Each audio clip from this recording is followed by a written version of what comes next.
آدھی امت کو جس کے صدقے میں بخشا جائے قیامت کے دن، وہ کون؟ جلاء الخاطر سے بات میں نے پیش کی، یہ غوث پاک تہمے کہ بھائی لوہے محفوظ کی آواز کیسے سن رہے ہیں؟ اس میں تو سب کچھ لکھ دیا جا چکا نا۔ اللہ کے رسول صلی اللہ علیہ وسلم نے فرمایا وَرُفِعَتِ الْأَقْلَامُ وَجَفَّتِ الصُّحُفُ، کہ قلم اٹھا لی گئی ہے اور صحیفے خشک ہو گئے، تو جو کچھ لکھا جانا تھا وہ سب تو لکھا جا چکا ہے، تب یہ آواز کیسے سن رہے ہیں؟ اچھا یہ صرف یہ نہیں کہہ رہے کہ کچھ لوگوں کو بخش دیا جائے گا، یہ کہہ رہے آدھی امت بخشی جائے گی، آدھی امت اللہ کے رسول صلی اللہ علیہ وسلم کی ان کے صدقے سے بخشی جائے گی۔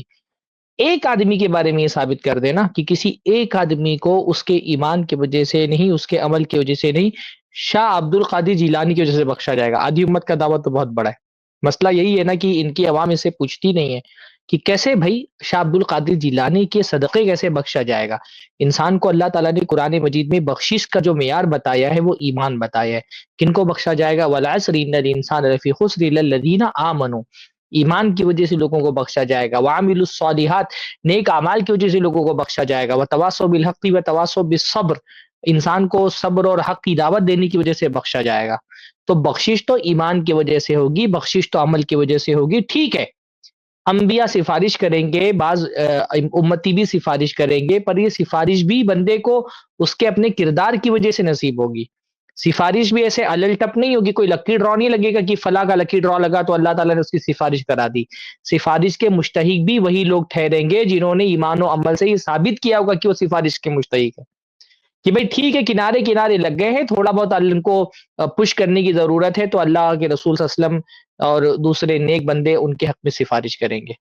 لیکن یہ کہ کسی کے صدقے بخش دیا جائے گا، وہ بھی آدھی امت بخش دی جائے گی، یہ کس نے بتایا بھائی آپ کو؟ رسول اللہ نے بتایا ہے۔ آدھی امت کس کے صدقے بخشی جائے گی، یہ کیسے پتا چلے گا؟ یہ تو قیامت کا منظر ہے، یہ غیب کا علم ہے، تو یہ رسول اللہ کے جانے کے بعد کسی کو یہ کیسے پتا چلا کہ آدھی امت فلاں شخصیت کی وجہ سے بخشی جا رہی ہے؟ کیسے پتا چلا؟ یہ بات قیامت کے دن کیا ہوگا یہ کیسے پتا چلتا ہے ہم کو؟ یا تو اللہ نے قرآن میں قیامت کے احوال بیان کیے ہیں یا رسول اللہ نے قیامت کے احوال بیان کیے۔ بھائی یہ بات تو قرآن میں کہیں نہیں آئی کہ شاہ عبد القادر جیلانی کی وجہ سے آدھی امت بخشی جائے گی۔ یہ جو آپ نے تناسب بتا دیا، پرسنٹیج بتا دیا، پرسنٹیج کہاں سے نکالا آپ نے؟ نہ تو اس کا بیان قرآن میں آیا ہے، نہ تو اس کا بیان رسول اللہ کی حدیث میں آیا ہے۔ تو آدھی امت کے بخشے جانے کا جو دعویٰ آپ کر رہے ہیں یہ آپ کو کیسے پتا چلا؟ کیا سورس ہے آپ کی نالج کا؟ کیسے آپ کو پتا چلا ہے؟ کوئی سوال تو کریں ان سے، ان کی عوام جا کر کے جو ان کے ارد گرد رہتے ہیں، یہ ویڈیو ان سے دکھا کر کے پوچھے کہ آپ سے یہ سوال کیا جا رہا ہے۔ جب تک کہ ان لوگوں کی عوام ان سے سوال نہیں کرے گی، ان کی زبان پر لگام نہیں لگیں گے۔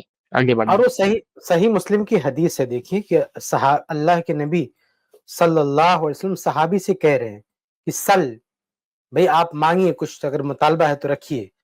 تو صحابی کیا کہتے ہیں؟ اسألک مرافقتک فی الجنہ، جنت میں آپ کا ساتھ چاہیے۔ اللہ کے نبی کہتے ہیں کہ اب غیر ذالک، کوئی اور خواہش؟ قلت ہوا ذا، کہا نہیں یہی ہے کہ آپ کا ساتھ نصیب ہو جنت میں۔ قال، تو اللہ کے نبی فرماتے ہیں فَأَعِنِّي عَلَى نَفْسِكَ بِكَثْرَةِ السُّجُودِ، کہا کہ پھر میری مدد کرو بکثرت سجدہ کر کے، یعنی ہم شفاعت کریں گے لیکن کثرت کے ساتھ سجدہ کرو، یعنی نماز پڑھو۔ یا سجدہ نماز کے معنی میں کہ زیادہ نماز پڑھو گے، اللہ تعالیٰ کی عبادت کرو گے تو تمہارے حق میں جو ہے میری سفارش قبول ہوگی۔ تو اللہ کے نبی صلی اللہ علیہ وسلم صرف نسبتوں کی بنیاد پر ایسے نہیں جو ہے حوصلہ دے رہے کہ ہم تم کو اپنے ساتھ میں لے جائیں گے یا جنت دلا دیں گے، آپ کہہ رہے ہیں کہ تم نماز پڑھو، عبادت کرو۔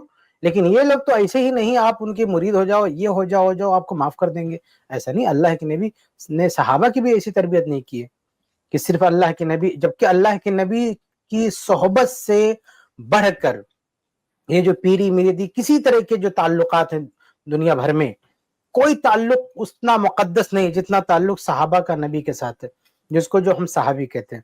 اس کے باوجود بھی اللہ کے نبی صلی اللہ علیہ وسلم فرما رہے ہیں، عبادت کی طرف ابھار رہے ہیں کہ عبادت کرو، اور ہو سکتا ہے عبادت کرو گے تو ہمارے حق میں ہماری شفاعت قبول ہوگی۔ جی، اس کلپ کی فل ویڈیو دیکھنے کے لیے ہمارے چینل پر ضرور آئیں۔ آئی پلس ٹی وی نے ایک نیا یوٹیوب چینل شروع کیا ہے جس کا نام ہے آئی پلس ٹی وی اختلاف کا حل۔ اس چینل پر صرف اختلافی مسائل پر ویڈیوز آئے گی، لیکن دلائل کے ساتھ اور بھائی چارگی کے ساتھ۔ آپ کو میں دعوت دیتا ہوں کہ آپ بھی ہمارے اس چینل کو سبسکرائب کریں، ہماری ویڈیوز کو شیئر کریں اور نوٹیفیکیشن آئیکن کو آل سلیکٹ کریں تاکہ آپ کو ہماری ویڈیوز کا نوٹیفیکیشن مل سکے. جزاک اللہ خیر، والسلام علیکم ورحمۃ اللہ.